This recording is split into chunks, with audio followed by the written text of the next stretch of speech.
tardes a todas, a todos. Bienvenidas, bienvenidos a los colegas, a la Secretaría y a nuestra subsecretaria y a quienes la acompañan del Ministerio de Hacienda. Si hubiere cuenta, secretaria, por favor. Sí, presidente, el diputado don Felipe Donoso será reemplazado para esta sesión por el diputado don Sergio Bobadilla. Muy bien. Me presento y lo saludo con todo respeto, Con el presidente. agrado yo le retribuyo Usted va el a saludo. tener el privilegio de contar con mi presencia en esta sesión de esta importantísima comisión. Ya, muy bien. Y veo que está muy bien asesorado con la Secretaría Técnica de esta Cámara. Se le agradece. Ya. Ya, excusa el ministro de Hacienda por compromiso ya adquirido y postergable, y en su reemplazo viene, y asiste, está aquí presente, la subsecretaria de Hacienda, la señora Heidi Berner. Y para el segundo proyecto, bueno, lo voy a decir al tiro, don Pablo Jorquera, que se va a conectar, quien es el jefe del subdepartamento de estudios de la Dirección de Presupuesto. Bien. ¿Ya? Y Es subsub. la excusa de la ministra de Defensa, señora Adriana del Piano, para el segundo proyecto, y lo va a reemplazar también, me imagino, el subsecretario. No dice, pero me imagino. Y el ministro de Justicia se excusa, don Jaime Gajardo, por tope de agenda, todos ellos para el segundo proyecto. Bueno, el director del Servicio de Impuestos Internos, don Javier Echeverry, ofrece presentar los resultados del estudio de evasión tributaria corregido, así como las principales medidas de fiscalización que se están tomando en ese servicio para disminuir la evasión. La exposición debería tomar 1 hora, incluyendo la participación de los integrantes de la comisión. Lo acompañarían el autor del estudio, don Eduardo Pantoja, y la señorita Carolina Saravia, subdirectora de fiscalización. Ojalá se pudiera agendar durante el mes de abril. Y el autor es don Michael Llorat. Y la Asociación Gremial Marcas del Retail informa que en la última reunión de directorio de esta asociación gremial, que reúne a más de 80 marcas del comercio minorista, se designó a don Andrés Bogolaski como nuevo presidente de la organización. Como asociación gremial, reafirman el compromiso y disposición para cada vez que la Comisión de Hacienda así lo requiere.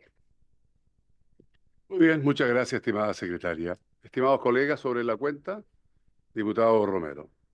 Presidente, yo creo y quisiera pedirle a la comisión que pudiéramos citar cuanto antes al señor director del Servicio de Impuestos Internos para que entregue el informe que se ofrece acá en la cuenta. Yo creo que es fundamental conocer el informe corregido. Es de público conocimiento que distintos economistas incluido el propio director del Servicio de Impuestos Internos, han puesto en duda las conclusiones que hizo el informe original Michel Llorat, y ese informe tiene incidencia directa en proyectos tan importantes como la Ley de Cumplimiento Tributario. Y en gran parte habla respecto de esos supuestos que se pretendían corregir a través de esa ley.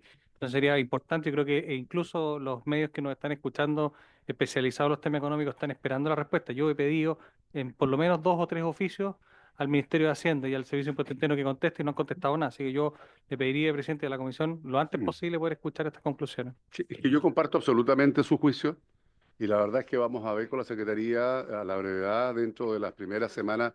Entiendo que la primera semana es distrital o regional del mes de abril, ¿no?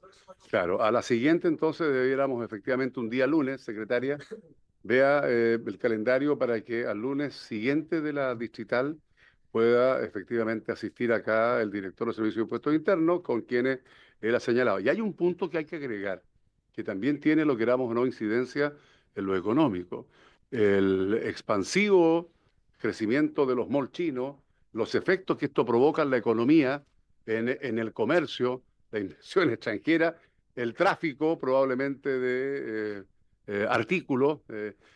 O sea, ahí hay una situación que nosotros acá la hemos advertido, denunciado, creo que en 3 oportunidades al propio director del Servicio de Impuestos Internos.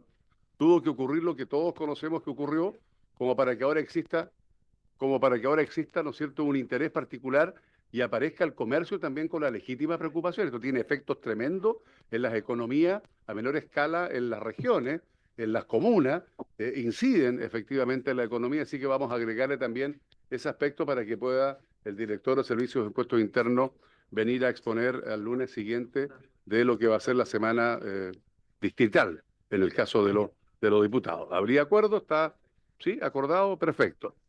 Bien. A ver, ¿qué le acaban de pasar, El secretario? plazo del diputado señor Ricardo Cifuentes por la diputada Mónica Arce. Muy Eso bien, nomás. muy bien. Estamos entonces, una vez que venga la diputada, a reemplazar al colega Cifuentes. En puntos varios, ¿hay algo? Nada, ¿no? Vamos a entrar entonces a la orden del día. Ayer no alcanzamos efectivamente a terminar la votación, quedó pendiente para continuar la votación en particular hasta el total despacho del proyecto de ley que establece subsidio a la tasa de interés hipotecario para la adquisición de viviendas nuevas y modifica normas que indica con el boletín 17368-05.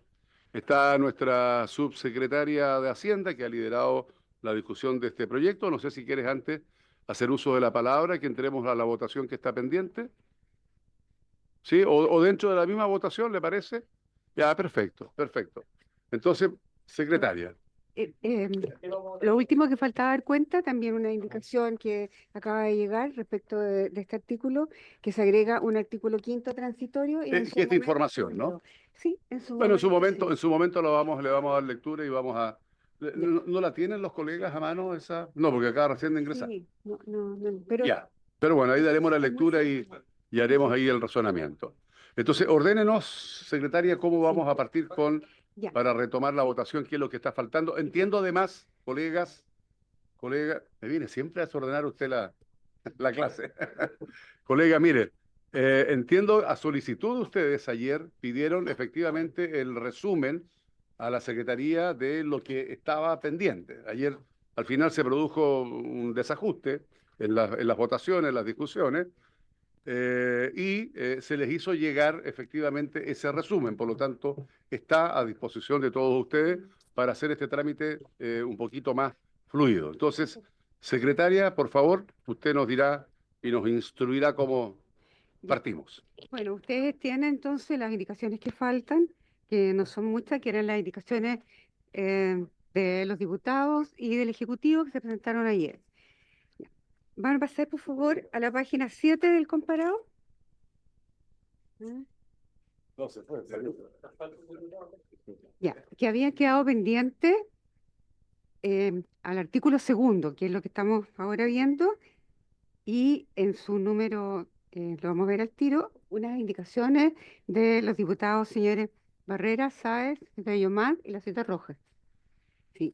La primera de ellas, entonces, estamos en la página 7, son al número 3, cuando se agrega un artículo 7º transitorio que se refiere a la creación del programa de garantías para la recuperación productiva y específicamente, cuando van las indicaciones, a los criterios de elegibilidad.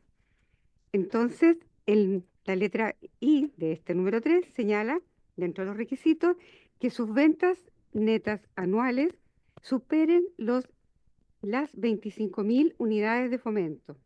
Los diputados que he nombrado proponen cambiarla por 2.400. Yo no sé si Punto diputados... 01. Sí. Y luego inmediatamente la otra indicación que tiene que ver con esto mismo inciso sigue. 25.000 unidades de fomento que propone cambiar a 1.400 y no excedan, dice, de 1.000.000 de unidades de fomento y proponen cambiarla por 600.000. Bien, el diputado Sáez y luego el diputado Barrera. Diputado Sáez. Lo primero es decir que nosotros vamos a hacer retiro de esa indicación y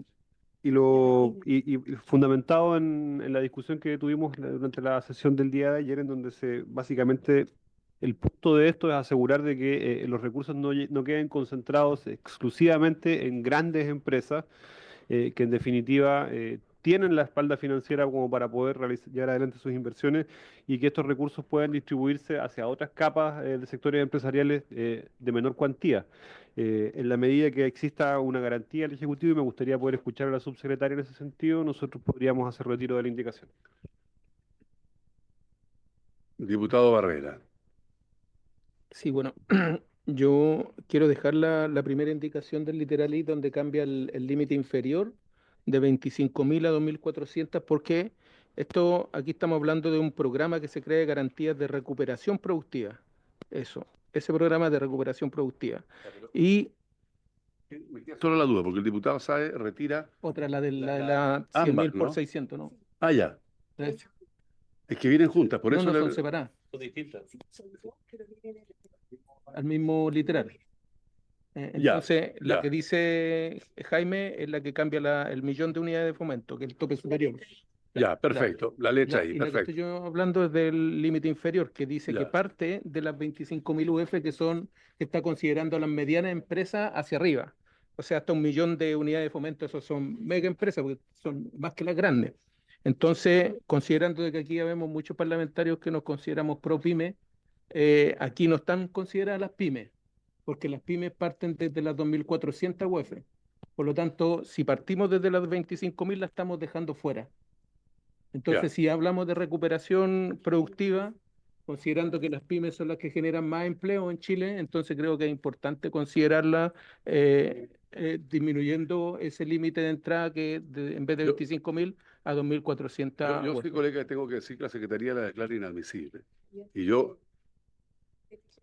sí, no, y yo comparto efectivamente el juicio de la Secretaría, ¿no? Pero me gustaría que la subsecretaria pueda responder efectivamente a esta inquietud, que es absolutamente legítima, que además la compartimos, subsecretaria. Sí, presidente, por su intermedio. Señalar, bueno, primero saludarlo a todos los diputados presentes, a la Secretaría. Buenas tardes. Respecto de estas dos indicaciones, primero, en ambas dos también nosotros consideramos que son inadmisibles, pero más allá de eso, creemos que el fondo sí no forma parte de este proyecto, pero está cubierto por FOGAES, por FOGAPE, perdón, porque en realidad el FOGAES, que es lo que aquí se está viendo a propósito del proyecto, surge justamente para cubrir a quienes no cubre el FOGAPE y el FOGAPE va desde 2.400 UF a 25.000 UF. Entonces, ese tramo de empresas es cubierto por el FOGAPE y este en realidad es otro fondo de garantía a propósito de lo que estamos acá viendo y especialmente para empresas que no están cubiertas por FOGAPE. Yo no sé si aclara la duda de los colegas. Si yo Pueden lo retirarla o declaro- yo la declaro inadmisible, pero Sí, lo declaré inadmisible. ya. Entonces están declaradas inadmisibles ambas indicaciones, aun cuando comparto absolutamente el juicio. Secretaria. A continuación, también viene una indicación entonces de los mismos diputados, señores Barrera, Tito Rojas, Sáez y Yomans, que lo que hacen es agregar lo siguiente. La letra I o 2 señala dentro de los requisitos de elegibilidad que realice actividades económicas con una clara identificación regional o local, excluyendo a la región metropolitana. Y la indicación agrega lo siguiente, con una clara identificación regional o local y que tenga acreditado domicilio en el Servicio de Impuestos Internos en la región respectiva. ¿Diputado Sáez o Barrera? Sí. Yo también estaría en condiciones de retirarla a la medida que el Ejecutivo pueda explicar de qué forma efectivamente cautelamos que estos recursos no queden concentrados, como dije anteriormente, o únicamente en grandes empresas o en empresas que tengan su actividad principal en Santiago.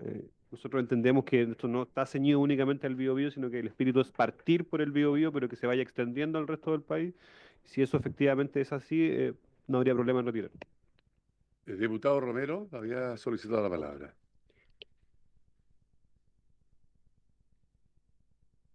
No, presidente, a mí me preocupa que no siempre el domicilio acreditado en el servicio de impuestos internos coincide con la región y eso a mí me preocupa, que hay veces que tienen domicilio en la región metropolitana algunos contribuyentes, entonces no vayamos nuevamente a producir un problema con esto y finalmente no podamos cumplirlo, porque en definitiva la idea es que se potencie lo que ocurre en la propia región, independientemente del domicilio que tenga impuesto interno, que ese no siempre el que hice relación con el 100% Muy de la bien. actividad. Bien. Sí, no, si vamos a escuchar a la subsecretaria, pero antes me pidió el colega Bobadilla la palabra. Diputado. Gracias, distinguido presidente. Al Ejecutivo. Yo creo entender perfectamente lo propuesto y valoro en su conjunto esta propuesta que hace el Ejecutivo, particularmente por la región que yo represento, una región que ha sido duramente golpeada por la cesantía. Tenemos el caso de Huachipato, y podrá quizás venir un golpe mayor si se aprueba la ley de pesca tal cual como está, particularmente para la región del Biobío. Porque como lo he dicho, la ley de pesca que propuso el Ejecutivo es una verdadera bomba atómica para la estabilidad laboral en la región del Biobío. Muchas plantas cerrarán y van a quedar miles de mujeres sin trabajo si este proyecto al que me refiero no tiene correcciones profundas. Dicho eso, en esta materia y en la propuesta yo valoro, reitero, porque creo que es un incentivo para la recuperación económica y industrial en la región del Biobío, y creo que no decirlo no sería ser honesto. Yo valoro esta propuesta. Dicho eso, presidente, respecto de la cuestión que se comenta, ¿qué ocurre con aquellas empresas que teniendo domicilio en Santiago desarrollan actividades en las regiones y particularmente en la región del Biobío? ¿Qué ocurre con esta propuesta? ¿Existirá alguna posibilidad que esa empresa pudiera a lo mejor certificar a través de una declaración jurada o algún otro instrumento que efectivamente desarrolla actividades en la región del Biobío o en otra región del país? ¿Puede existir esa opción? He dicho, presidente. Muy bien, muchas gracias. Subsecretaria. Presidente, por su intermedio, justamente lo que el proyecto trae originalmente es lo que señala el diputado Bobadilla, porque es que realiza actividades económicas con clara identificación en la región regional o local, excluyendo la región metropolitana, porque este es un fondo de garantías de recuperación productiva regional. Lo que entendemos el espíritu de la indicación de los diputados Barrera, Rojas, Sáenz y Yomans, pero nos parece que puede ser restrictivo, porque efectivamente puede haber una casa matriz de una empresa donde toda su actividad productiva esté en la región de Biobío o en la región de los lagos, en cualquiera, pero la dirección en términos jurídicos puede estar registrada en impuesto interno en Santiago. Entonces nos parece que la forma en que nosotros estábamos abordándola es mejor, porque lo que importa es dónde está la actividad productiva desarrollándose y no la dirección de la persona jurídica en cuestión. Hacen retiro recogiendo lo que usted ha señalado y los colegas, se hace retiro de la indicación secretaria. Continuamos con la votación y le vamos a dar la bienvenida a nuestra colega Mónica Arce, que nos acompaña acá en la Comisión de Hacienda. A continuación, lo voy a ver, la retiro. Sí, está. La retiro. ¿Cómo? Retira la indicación. Sí, no, es que me preguntó si la rechazaba. Ya, ya. Ya, a continuación viene una indicación del Ejecutivo respecto de este artículo 7º, en el siguiente sentido. Con todo, lo que hace es reemplazar este inciso 3º de este artículo 7º, que se refiere en específico al fondo, a lo que no puede el fondo hacer. Con todo, el fondo no podrá. Bueno, le voy a leer la nueva indicación, pues como el texto del Ejecutivo y lo está reemplazando.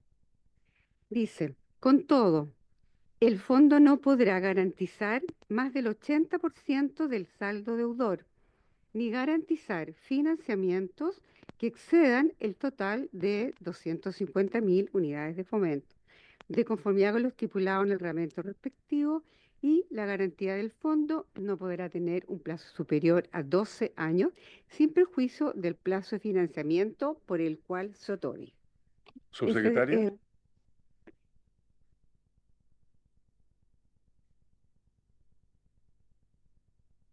Sí, a ver, presidente, por su intermedio. La actual redacción, que es la que se está indicando, decía, con todo el fondo no podrá garantizar más de 80% del saldo deudor del financiamiento, ni garantizar financiamiento que excedan un total de 75.000 UF, o garantizar el 70% del saldo deudor de financiamiento, ni garantizar el financiamiento que exceda 150.000 UF. Y después también había la letra C que decía garantizar el 60% del saldo deudor de financiamiento, ni garantizar financiamiento que exceda las 250.000 UF. Entonces, lo que se hizo para poder hacerlo más flexible para cuando llegue a todas las regiones y no solo en la región de Biobío, porque lo que aquí se estaba de alguna forma recogiendo era algo particular de una región.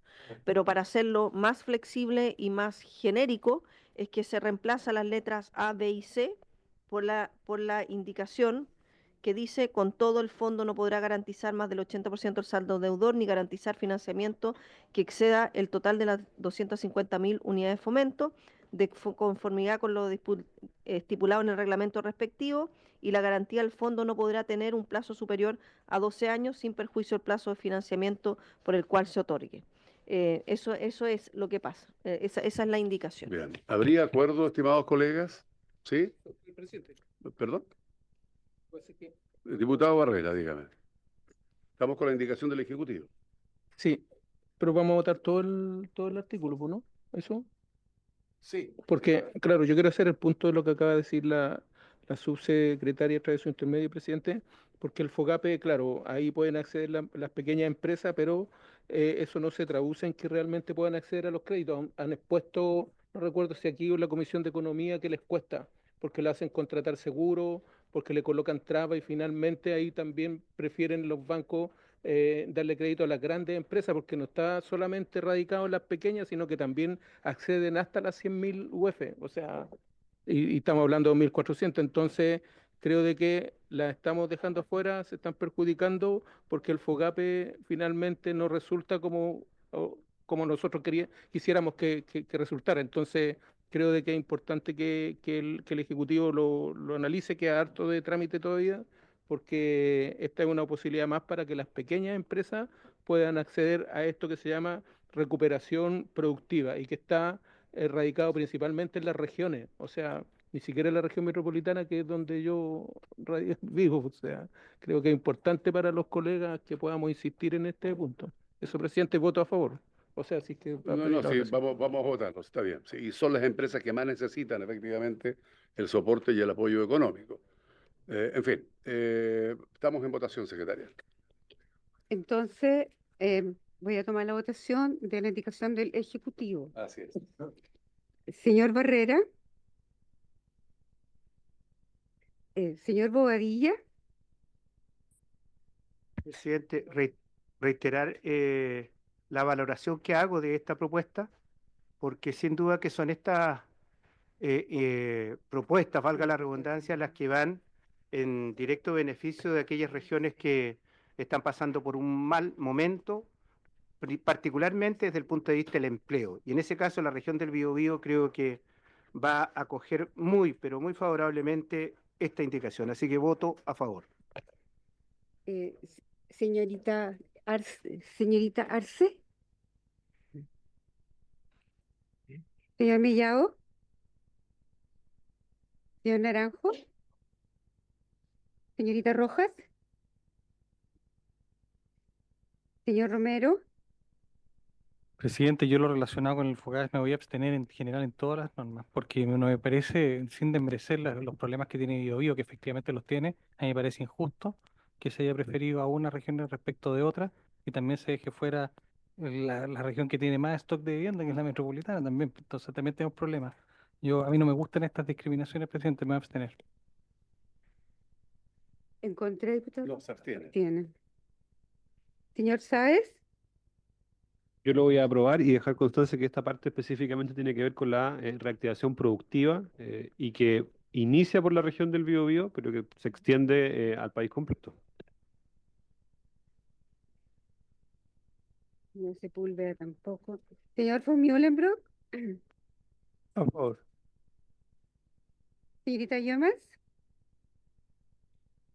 Presidente, yo también voto a favor y también agregando en términos de argumentos a lo que señalaba el diputado Sáez, esto en realidad lo que hace es precisar ¿cierto? Una identificación en particular, pero no es excluyente. Entonces eso también para poder establecerlo. Es precisarlo porque además se va a poder financiar, ¿cierto?, a empresas con un costo de financiamiento más bajo por las garantías estatales que existen y por lo tanto eso va a colaborar directamente a la reactivación económica. Señor Bianchi, presidente. Favor. 9 votos a favor y una abstención. Bien, queda aprobado entonces en consecuencia con 9 votos a favor y una abstención. Continuamos, Sí. secretaria. Ahora pasamos entonces, dentro del mismo artículo y en un mismo numeral, a otro inciso de este artículo que se agrega y vamos a la página 8.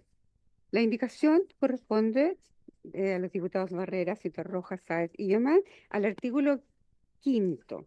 El artículo 5º dice lo siguiente: los deudores de financiamiento garantizados por el Estado deberán destinar estos recursos a inversiones, refinanciamientos o capital de trabajo, incluyendo la constitución o aportes en sociedades que tengan por objeto la explotación de la misma actividad del deudor o conexa con éste. La indicación propone reemplazar por lo siguiente: los deudores de financiamiento garantizados por el fondo deberán destinar estos recursos a inversiones de refinanciamiento o capital de trabajo, incluyendo la constitución o aportes en sociedades que tengan por objeto la explotación de actividades conexas a las del deudor. Y esto es lo nuevo: todo financiamiento debe estar en línea con la política de desarrollo productivo sostenible que presenta y sanciona el presidente de la República, de acuerdo al decreto 104 de 2022, Ministerio de Economía, Fomento y Turismo, y sus modificaciones, salvo en situaciones de desastres naturales. Gracias. Diputado Sáez. Lo primero es que vamos a hacer retiro de la indicación, presidente, y el objeto el argumento detrás de esto tiene que ver con garantizar que exista coherencia en el financiamiento de los instrumentos de recursos públicos en torno a sectores productivos que estén alineados también con buenas prácticas y con objetivos regionales que estén encuadrados en sus estrategias de desarrollo y que tengan también concordancia con políticas de carácter nacional. Que no exista dispersión o que los recursos apunten a tantos lados que finalmente terminen dispersándose sin abordar de manera integral un problema.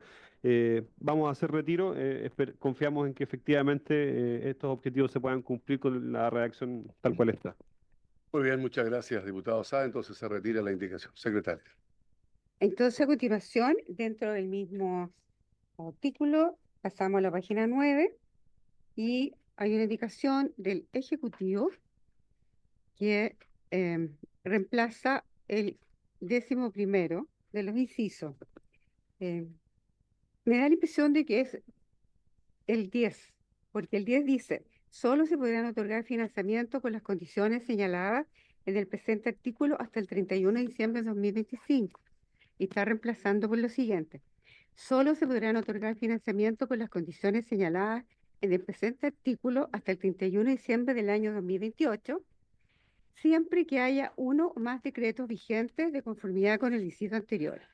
Para ello, los Ministerios de Hacienda, Economía, Fomento y Turismo deberán revisar periódicamente y no más allá de 3 años si hubiere alguna región que requiera una reactivación productiva, debiendo considerar, entre otros, factores como empleo, ingresos e inversión, y podrán determinar fundadamente activar este programa para una o más regiones, o mantener las o las regiones mantener a las regiones o las regiones vigentes si las hubiera.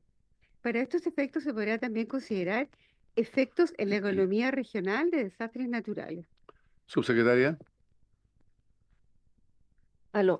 Sí, presidente, por su intermedio. Efectivamente, lo que antes decía este inciso era: solo se podrá otorgar financiamiento en las condiciones señaladas en el presente artículo hasta el 31 de diciembre de 2025.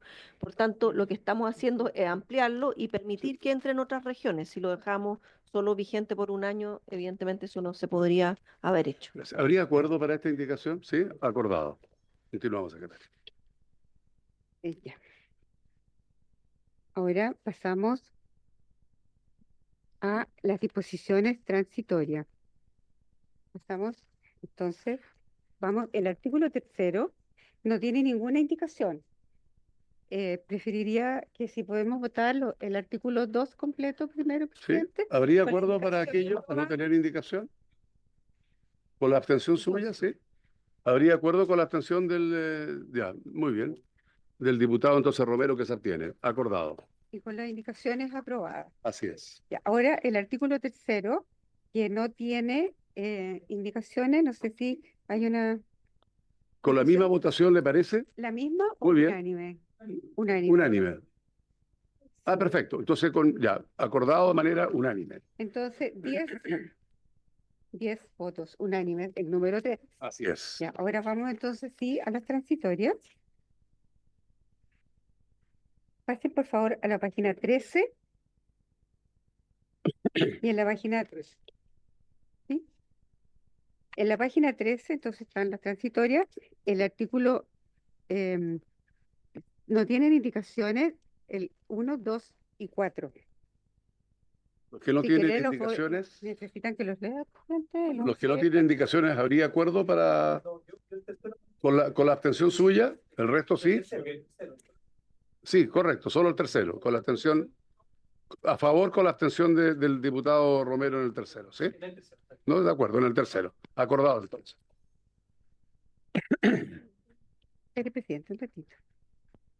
Ahora entonces corresponde votar una indicación del Ejecutivo, que lo que hace es agregar precisamente en el artículo 3º, el transitorio, antes lo habría leído antes que lo votaran, pero aquí lo estoy viendo, que modifica el artículo, entonces, 3º transitorio de la siguiente forma.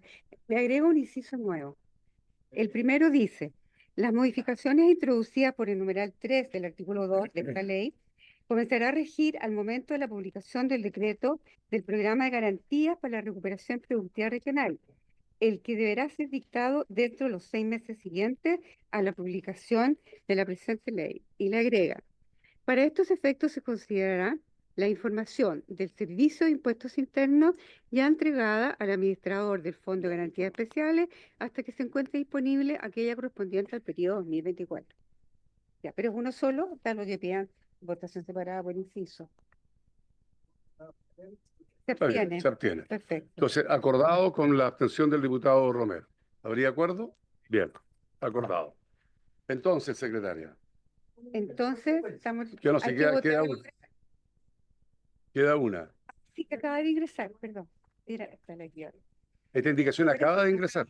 Por eso ustedes no la tienen. En esos Por favor, sí, no, prefiero que la explique la subsecretaria para ver que la razonemos y la entendamos. Presidente, por su intermedio. Esto fue a propósito del compromiso del día de ayer que se discutió cuando estaba presente el ministro de Hacienda en relación de poner que al 31 de diciembre del 2025, es decir, este año, que cumplido los 12 meses, a propósito de los 12 meses, son los 24 meses, el Ministerio de Hacienda informará a las comisiones de Hacienda, la Cámara de Diputados, Diputadas y Diputados y del Senado sobre la implementación y número de beneficiarios del subsidio que se refiere al artículo primero de esta ley, entregando conjuntamente también la información del programa Garantías de Apoyo a la Vivienda Nueva del artículo 2. Esto con el Sí, no, efecto de tener toda la información y según eso recoge lo que tomar habíamos solicitado. ¿Habría acuerdo? definición. A ver, diputado Mellado. No recoge todo, porque aquí lo que están cercenando la posibilidad de que las empresas jurídicas puedan comprar. Lo que dijimos es que vamos a ver el primer año si efectivamente esto es algo vegetativo, como decía el diputado Donoso, porque van a haber alrededor de 23.000 compras el primer año, 23.000 y se va a cumplir a 50.000, pero la idea es reactivarlo rápido. Y si no se reactiva en Se habló de el un primer gatillo. año, hablé de un gatillo para que se gatilla para que las empresas pudieran adquirir también vivienda, si es que no se está reactivando el mercado. se logra Si no, vender va a ser el un stock. papel, va a ser un papel al aire este proyecto, si es que no lo dejan hacer después del primer año. Bueno, pero tenemos que votarlo igual, tal cual como está. Subsecretaria, sí, asumir el compromiso. Yo entiendo que ayer el ministro recogió la sugerencia que hizo el diputado Mellado, que además la compartimos. Es decir, si al cabo del periodo establecido de un año no hay una venta de stock suficiente, bueno, revisar la posibilidad de abrirse efectivamente a la persona jurídica. Sí, sí, pero no lo recoge. Presidente, por su intermedio. A ver, lo que busca esta indicación es justamente el compromiso de ver cómo va la implementación y cuál es el número de beneficiarios del subsidio al que se refiere el artículo primero. Evidentemente, si en esa evaluación cuando venimos para acá vemos que estamos al debe, se pueden hacer cambios legales nuevos, pero lo que explicó el ministro ayer en la sesión es que si nosotros incorporamos hoy día un gatillo, genera desincentivos importantes, como por ejemplo que personas naturales, que igual lo podrían hacer naturales, por los propios beneficios tributarios al ser una empresa, van a decidir comprar como persona jurídica. Y si ponemos una fecha con un cierto número, también eso va a generar incentivos distintos en cómo yo me comporto respecto a las ventas, porque estoy esperando a lo mejor decisiones de que no se alcance una cierta meta para tomar una decisión, que fue lo que señaló el ministro. Por lo mismo nosotros, lo que se dijo ayer es que íbamos a presentar una indicación para evaluar esto y en base a cómo se den los resultados a fines de diciembre tomar las decisiones. Bien, gracias, subsecretaria. En votación, secretaria. Señor Barrera, señorita Arce, señor Bobadilla, señor Mellado, Mire, yo quisiera que este proyecto realmente funcionara y fuera un proyecto reactivador como nosotros esperábamos, ¿ya? Y que no fuera igual que el 10% del PIE, que no funcionó, de la repatriación de capitales, que tampoco funcionó, etcétera. Entonces, yo creo que estamos desvirtuando algunos puntos, digamos. Yo espero que la próxima tramitación vamos a hablar con los senadores porque parece que le hacen más caso a los senadores que acá, digamos. Entonces, va a volver en tercer trámite, ¿ya? Y vamos a tratar de que efectivamente las empresas jurídicas estén colocadas en el proyecto porque creo que necesitamos que haya más empleo, más cemento, más fierro, la reactivación inmediata del país y parece que todavía no entienden después de 3 años y medio que eso es lo que tiene que mover al país. Gracias, presidente. Por lo tanto, vota. perdón, señor Bobadilla, ¿cómo votó? Ah, sí. Al final, vota el presidente. Señor Mellado, no, es que como se me había olvidado. Penúltimo voto. Sí, se abstiene. Quiero tener claridad, como señor Bobadilla no votó.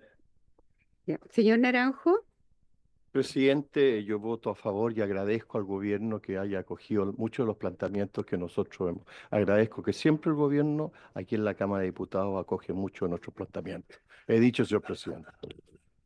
señorita Rojo. Secretaria, solo para informarlo, con el diputado Frank Sauerbaum vamos a estar pareados por la sesión. Perfecto. Señor Romero, Presidente, mire, efectivamente yo creo que este es un proyecto que la idea es aprobarlo. Lo del gatillo es una buena idea, de hecho lo recogió muy bien, incluso los medios económicos, que sí incorporar esto, más información, más diagnóstico, vamos a formar una mesa de trabajo para ver qué pasó con el problema. Entonces, la idea era que esto fuera automático y que se genera, son 50.000, ¿cómo se van a poner todos de acuerdo? Lo dijimos ayer, esto de desincentivar o no es tan relativo. Yo voy a votar, no me gusta que me tomen el pelo, así que lo voto en contra. señor Sáez, señor Sepúlveda, no está. Señor von Mühlenbrock, Yo voy a abstener porque realmente eh, tengo dudas de los efectos que puede provocar esta indicación. Yo creo que el comportamiento normal, digamos, la gente puede llegarlo incluso a esperar que venga postergar, digamos, su toma de decisiones. Esa parte me preocupa eh, cuando existen dos alternativas como la que estamos presentando. Por eso prefiero abstenerme a ver si se puede afinar mejor en la sala. Así que me abstengo. señorita Yomas, señor Bobadilla, Presidente, yo voy a seguir a mi líder natural en materia financiera. Voy a votar igual que Gastón von Willenbrock. Me voy a abstener.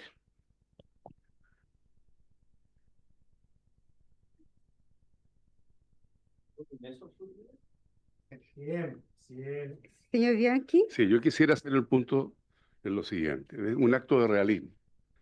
Primero, esta idea o esta sugerencia que hace el diputado Mellado, yo la comparto, no queda plenamente recogida en esta indicación, si bien vienen a informar efectivamente no está recogida la reacción que se debe tener en la eventualidad que no se puedan deshacer todo el stock, las 50.000 viviendas. Ahora, yo no tengo duda que en el Senado esto va a cambiar. Ahí hay un interés particular, probablemente de algunos senadores en materia de vivienda, que yo creo que van a gatillar efectivamente lo que aquí ha dicho el diputado Mellado. O sea, yo creo que ahí el gatillo va a funcionar. Ahí el gatillo va a funcionar. Entonces, con esa lógica que yo por ahora voy a votar a favor, sabiendo que este artículo va a venir de vuelta efectivamente. Mejorado, claro, mejorado. El resultado, presidente, 6 a favor, 1 en contra y 3 abstenciones. Bien, queda finalmente aprobado. Diputado informante, secretaria. El diputado señor Sáez. Diputado Sáez, diputado informante. Bien, habiéndose... no, estamos... ¿Algo más, subsecretaria, sobre este proyecto finalmente? ¿No? Muy bien, le damos entonces las gracias. Dígame. Agradecer, y creo que de verdad ha sido especialmente mejorado el proyecto en la comisión y en la discusión. Nosotros consideramos que sí recogimos varias de las cosas que aquí ustedes plantearon, y volvemos a insistir que el gatillo parece ser una buena idea, pero puede generar los incentivos inadecuados. Y por lo mismo preferimos evaluarlo, y Está si bien. en esa misma evaluación nosotros seremos los primeros en traer un proyecto de discusión inmediata para hacer los cambios. Muy bien, gracias, subsecretaria. Vamos a suspender por 5 minutitos porque para que efectivamente se ausente la subsecretaria y la dejamos liberada y entre el subsecretario del Interior que viene efectivamente para el proyecto siguiente. Así que suspendemos por 5 minutos.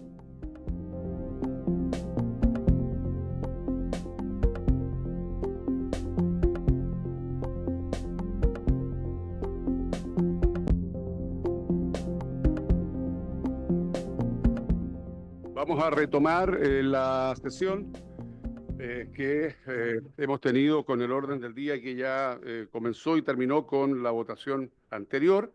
Y dentro del orden del día vamos a darle la bienvenida al subsecretario del Interior que aquí nos acompaña. Vamos a iniciar el estudio del proyecto de ley que fortalece y moderniza el sistema de inteligencia del Estado, recibiendo los antecedentes por parte del Ejecutivo. Va a exponer el subsecretario del Interior, don Luis Cordero Vega, junto con la asesora legislativa, señora Leslie Covarrubias Figueroa, que está aquí también presente. Y entendemos que telemáticamente el jefe del subdepartamento de estudios de la Dirección de Presupuestos, don Pablo Jorquera, que está telemáticamente conectado, ¿no? Sí. Bien, subsecretario, tenga usted muy buenas tardes, le damos la bienvenida y la escuchamos atentamente. Muchas gracias, señor presidente. Nosotros tenemos una presentación que igualmente ha sido distribuida a ustedes.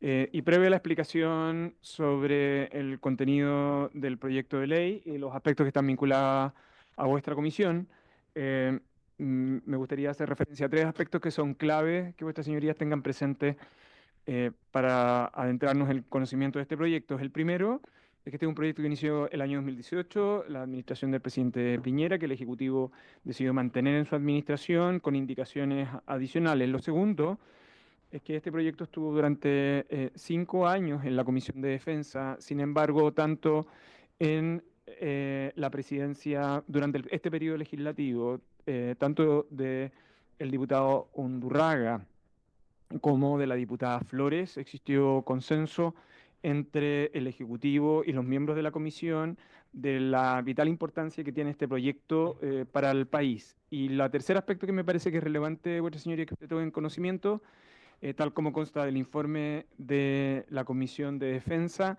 es que la Comisión de Defensa tiene la particularidad de tener una gran heterogeneidad en su composición, pero prácticamente todas las disposiciones de este proyecto de ley fueron aprobadas de forma unánime en dicha comisión. En otros términos, el consenso generado sobre la parte final del contenido del mismo, incluyendo algunos de los aspectos presupuestarios, a los cuales voy a hacer referencia en esta presentación. Estas 3 consideraciones, que pueden ser metodológicas, creo que son relevantes para efectos de conocer el contenido del mismo. Lo primero es que este es un proyecto que descansa en un consenso relativamente transversal de la necesidad de reformar el sistema de inteligencia del Estado de Chile y, en consecuencia, tener un modelo donde hablemos más bien del sistema de inteligencia, diferenciando sujetos y, sobre todo, destinatarios específicos.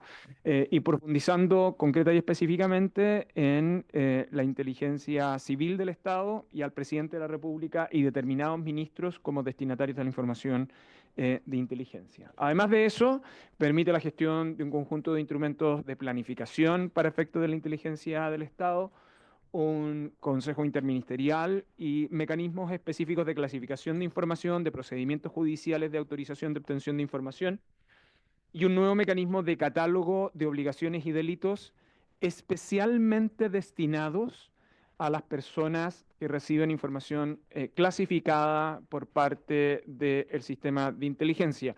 Uno de los lugares donde se recibe información clasificada del sistema de inteligencia y que no puede ser revelado salvo sanción penal es este Congreso.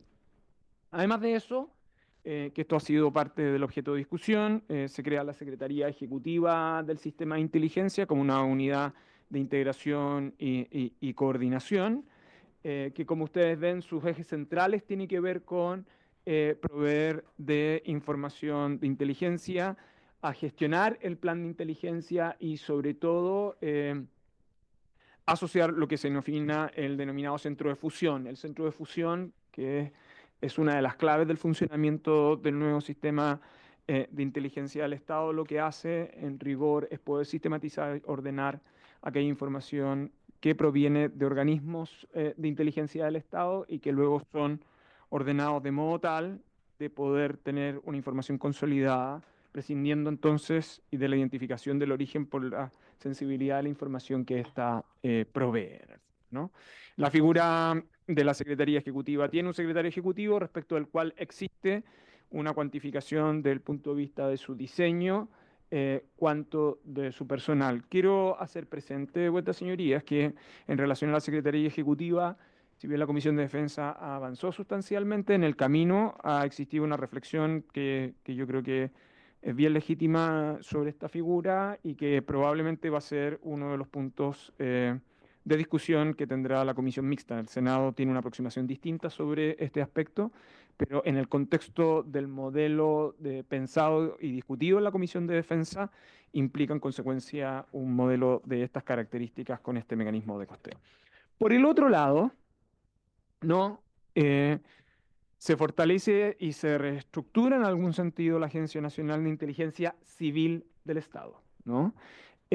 Como un servicio público dependiente del Ministerio del Interior.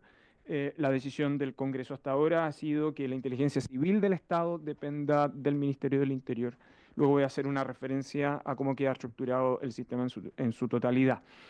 Y para eso están los informes estratégicos y sobre todo aquellos aspectos que están vinculados a la gestión de información integrada y también de la infraestructura crítica del país. En un proyecto distinto que el proyecto de infraestructura crítica, la información que se provea a través de la Agencia Nacional de Inteligencia Civil es clave para efectos de la calificación y clasificación de esa infraestructura, en el fondo, ¿no?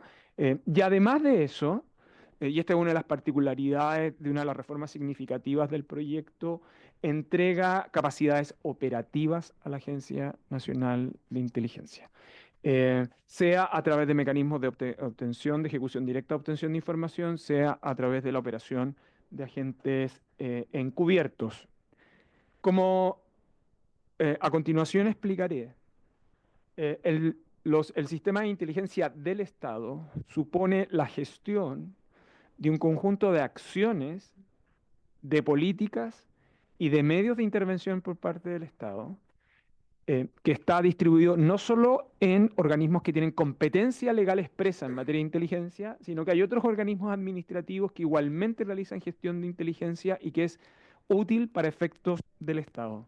Esa es una de las razones por las cuales durante la discusión en la Comisión de Defensa existió acuerdo en la necesidad de formalizar la denominada Escuela de Inteligencia como una institución reconocida de educación superior que permita la capacitación y el perfeccionamiento de aquellas personas que participan del Sistema Nacional de Inteligencia. Por las razones que tiene contenido este proyecto de ley, existen un conjunto de obligaciones y restricciones a los funcionarios que integran o que prestan servicios en la Agencia Nacional de Inteligencia Civil. Como ya he indicado, las nuevas capacidades operativas de la Agencia Nacional de Inteligencia nos llevan inevitablemente a ser estrictos también en los mecanismos de reclutamiento y a su vez de formación. Por eso existen presupuestos asociados a la Escuela Nacional de Inteligencia. En este punto y sobre el aumento de dotación, uno de los debates relevantes durante la Comisión de Defensa tenía que ver con la dotación de la ANI actual, pero sobre todo del desafío futuro que implica, dadas las atribuciones reconocidas para la inteligencia civil del Estado. Esto llevó a que el Ejecutivo hiciera varios ajustes complementarios de los informes financieros durante la tramitación de este proyecto de ley. De hecho, el último es del informe financiero número 78 del 12 de marzo del 2025. De enero del 2025, disculpe. Esto implicó que el Ejecutivo adoptara dos compromisos. Uno, en el aumento de las dotaciones para la Agencia Nacional de Inteligencia en el año 2025, que eso fue en el contexto de la ley de presupuesto, que son 30 personas adicionales, ¿no?, autorizadas por ley de presupuesto que el Congreso ya aprobó. Y la segunda, otro de los aspectos de preocupación relevante durante el debate de la Comisión de Defensa tenía que ver con el aumento de la dotación progresiva, en el fondo, ¿no? Y para eso se diseñó una estructura incremental de 4 años que, como ustedes ven, distingue año 1, año 2, año 3 en mecanismos incrementales de dotación que permitirá llegar a 355 funcionarios en ese periodo intermedio. Así las cosas, brevemente, a nivel, el gran destinatario de la inteligencia del Estado es el presidente de la República, ¿no? A nivel político, significa que solo 3 ministerios tienen aspectos vinculados a inteligencia. El primero es el nuevo Ministerio de Seguridad Pública, que entra en funcionamiento el 1 de abril. El segundo es el Ministerio del Interior, que queda con la dependencia de la Agencia Nacional de Inteligencia Civil. Y lo tercero son las Fuerzas Armadas, el Ministerio de Defensa Nacional, respecto de cada uno de las unidades operativas en materia de inteligencia. En el caso del Ministerio de Seguridad Pública, esas unidades operativas se encuentran en ambas policías. Abajo, si ustedes ven, hay organismos de la administración pública que desempeñan otras labores, pero que proveen de información relevante en materia de inteligencia o utilizan inteligencia para el desarrollo de sus funciones. Ese es el ejemplo de aduanas, ¿no?, que es clave para el ejercicio de competencias que actualmente ellos tienen. La Unidad de Análisis Financiero, ¿no?, el Servicio de Impuestos Internos o Gendarmería, simplemente por ejemplificar algunos, que son la forma y modo en que se ha denominado entonces el sistema de inteligencia del Estado. La afirmación de que es un sistema para la totalidad del Estado es uno de los aspectos claves de la discusión durante la Comisión de Defensa.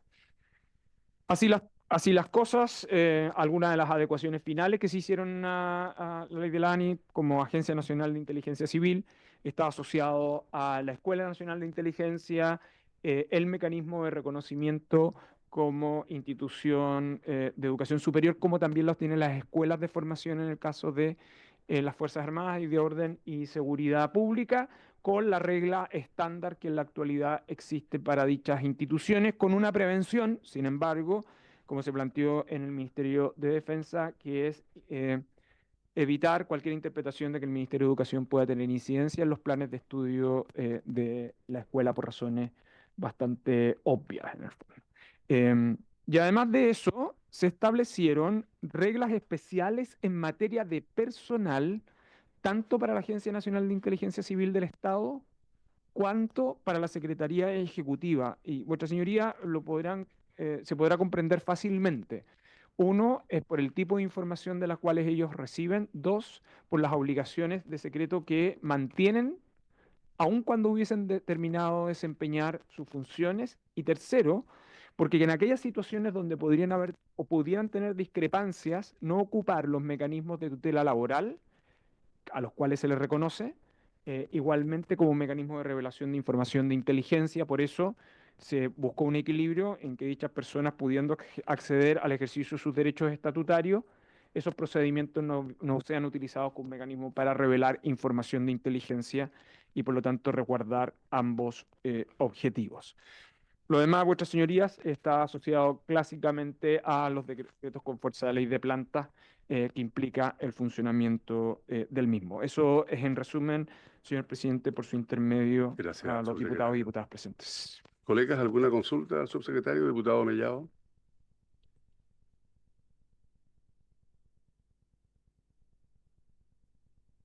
Gracias. Gracias, ministro. Gracias, subsecretario. A ver, la única duda que tengo, no creo que le corresponda a esta comisión, pero ¿por qué razón la Agencia Nacional de Inteligencia Civil quedó bajo el Ministerio del Interior y no bajo el Ministerio de Seguridad Pública? Porque la verdad es que la lógica era que si hay tema de inteligencia, quede bajo el Ministerio de Seguridad Pública. Entonces no es justo porque la función del Ministerio del Interior, nosotros la dejamos clarita, digamos, primo inter pares, va a generar a nivel a todos los ministros, ¿cierto? Va a dirigirlo, etcétera. ¿Y qué tiene que ver que tenga una Agencia Nacional de Inteligencia el Ministerio del Interior? Eso ya quedó en el pasado, entonces no me cuadra. Subsecretario. Señor presidente, por su intermedio, esa es una interrogante que está abierta aún, que se explica por los momentos en los cuales se discutió el proyecto de ley. El proyecto de ley se mantuvo hasta su parte final con el Ministerio de Seguridad, Interior y Seguridad Pública vigente. Entonces, solo recordar que este proyecto se despachó en enero de la Comisión de Defensa. El Ejecutivo reconoce y los miembros de la Comisión de Defensa también reconocen que este es uno de los aspectos que probablemente va a ser objeto de discusión en la comisión mixta, porque iría al Senado para efecto de la conformación de la comisión mixta, que esa es una interrogante que la impresión que nosotros tenemos de los diálogos que hemos mantenido con los diputados y las diputadas, que se mantiene relativamente vigente, en parte por las razones que usted ha señalado. Hay una respuesta técnica, sin embargo, también para esto, y es que la vocación de este proyecto de ley es que la inteligencia no solo sirve a la seguridad pública, sino que sirve también a los otros propósitos de interés del Estado, ¿no? Que tenga que ver con otros aspectos de política, así como la inteligencia no solo sirve a la defensa nacional. Esa sería la razón por la cual técnicamente se mantiene en el centro de gobierno, que es como queda el Ministerio del Interior después de su reforma. Pero también reconozco por su intermedio, señor presidente, que es una inquietud planteada por varios miembros de la comisión una vez despachado el proyecto. Nada más, señor presidente. Bien, gracias. Diputado Naranjo. Me parece muy legítima la inquietud del diputado Mellado, pero ¿cuál es la opinión del gobierno en particular sobre esto? ¿Ustedes prefieren que siga bajo el Ministerio del Interior o pasa al Ministerio de Seguridad? Porque está bien, eso va a ser un debate que va a quedar abierto, pero sería interesante saber cuál es la opinión del Ejecutivo. El Ejecutivo hasta ahora considera que hay dos aspectos que son objeto de debate en la comisión mixta. Una es la existencia de la Secretaría Ejecutiva y la segunda es este aspecto. Pero también el Ejecutivo ha manifestado, y en nuestra opinión, de que el Sistema Nacional de Inteligencia tiene que ser un sistema distribuido, porque el tipo de información que gestiona y el tipo de información que elabora requiere un mecanismo de pesos y contrapesos, y uno de los mecanismos de pesos y contrapesos es que esa información esté distribuida entre organismos técnicos distintos. Uno de los riesgos es concentrar en una sola institución. Lo que puede hacer el resto del sistema institucional es coordinar esa información, pero siempre es un aspecto de riesgo que el Ejecutivo considera que es legítima en el contexto de esta discusión. Nada más, señor presidente. Bien, sí, si tengamos un Ya. diálogo, no hay Sí, problema. Diputado lo Mellado. que pasa, y también al diputado Naranjo, acuérdense que cuando vimos este tema del Ministerio de Seguridad Pública, había una cápita bien grande de cómo quedó el Ministerio del Interior. Y dentro de las funciones del Ministerio del Interior no estaba precisamente esto. Entonces estaría saltándose las mismas funciones que nosotros aprobamos Está bien. en ese proyecto. Por lo tanto, yo creo que ahí es prudente, porque si no serían temas cruzados, digamos, como la toma de decisiones que tiene que ser en seguridad, la está tomando el Ministerio del Interior de nuevo, digamos. Entonces no cuadra. Gracias, diputado Mellado. ¿Hay más consultas de los colegas? Ah, vale. A ver, diputado Barrera. Gracias, presidente. Bueno, saludar al subsecretario y a su equipo también. Una pregunta que no tiene que ver con lo que tenemos que ver nosotros, pero es importante, yo creo, para el proyecto. Hay un artículo por ahí en el 39, me parece, que habla de que la agencia, toda la información que se recopile también se le puede pasar a algún ministerio o alguna unidad que requiera de esta información. Entre eso está la Contraloría, también está la Fiscalía Nacional, y eso me preocupa. Todos sabemos por qué, por el prestigio que en estos momentos tiene el fiscal nacional. Entonces, hay formas de resguardar dentro del sistema esa entrega de información para que no pase lo que últimamente ha sido protagonista la fiscalía. Eso, presidente. Gracias, subsecretario. Muchas gracias. Señor presidente, por su intermedio. Durante la discusión en la Comisión de Defensa existió la misma inquietud que usted ha planteado. En general, bueno, existió inquietud en torno a los aspectos de información que se puedan utilizar. La regla general es que la información generada por los sistemas de inteligencia no pueden ser utilizadas para investigaciones penales. Ahí existe una regla excepcional, de hecho en la actualidad existe también, que la podría requerir excepcionalmente el Ministerio Público, pero existen estándares muy claros